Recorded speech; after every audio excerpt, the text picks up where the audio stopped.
ప్రశాంత్ వర్మ దర్శకత్వంలో తేజ సజ్జా హీరోగా నటించిన చిత్రం హనుమాన్.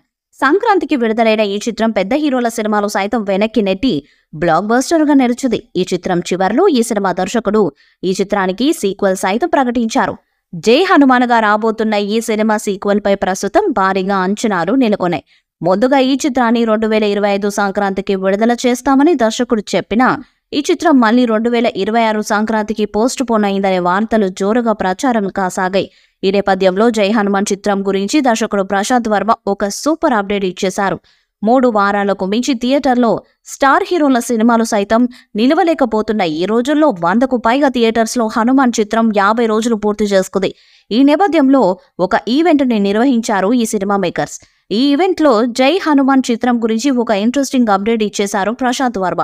హనుమాన్కు కొనసాగింపుగా రానున్న జై హనుమాన్కు సంబంధించి అతి త్వరలో ఫస్ట్ లుక్ ని విడుదల చేయనున్నామని దర్శకుడు వెల్లడించాడు.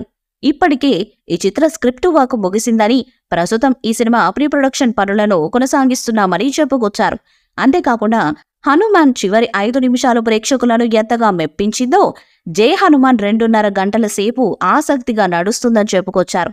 ఈ సినిమాకి ఇంత పెద్ద విజయం అందించిన ప్రేక్షకులకు కృతజ్ఞతను జై హనుమాన్ను ఇంకా బాగా తీయడం ద్వారా తీర్చుకుంటారని చెప్పుకొచ్చారు ప్రశాంత్ వర్మ. మొత్తానికి ఈ సినిమా ఫస్ట్ లుక్ ఒక 2 నెలల్లోనే విడుదల చేయడానికి దర్శకుడు సన్నాహాలు చేస్తున్నట్టు తెలుస్తుంది. ఇప్పటికే జై హనుమాన్ చిత్రంలో హనుమంతుడి పాత్రను ఒక స్టార్ హీరో పోషిస్తాడని ప్రశాంత్ వెల్లడించిన సంగతి తెలిసిందే. మరి ఫస్ట్ లుక్ లో ఆ హీరో ఎవరో వెల్లడిస్తారా అని అడిగితే హనుమంతుల వారి ఫస్ట్ లుక్ రిలీజ్ చేస్తామంటూ నర్మగర్భమైన సమాధానం ఇచ్చేశారు ఈ దర్శకుడు. ఈ నేపథ్యంలో ప్రస్తుతం ఈ చిత్రం నుంచి విడుదలయ్యే ఫస్ట్ లుక్ పైన అందరి ఆసక్తి నెలకొంది. ఈ వీడియోపై మీ అభిప్రాయాన్ని కామెంట్ బాక్స్ లో తెలియజేయండి. వీడియో మీకు నచ్చితే లైక్ చేయండి, షేర్ చేయండి, కామెంట్ చేయండి. మరిన్ని అప్డేట్స్ కోసం మన ఛానల్ ని సబ్స్క్రైబ్ చేయండి. అలానే పక్కనే ఉన్న గంట సింబల్ గట్టిగా కొట్టండి.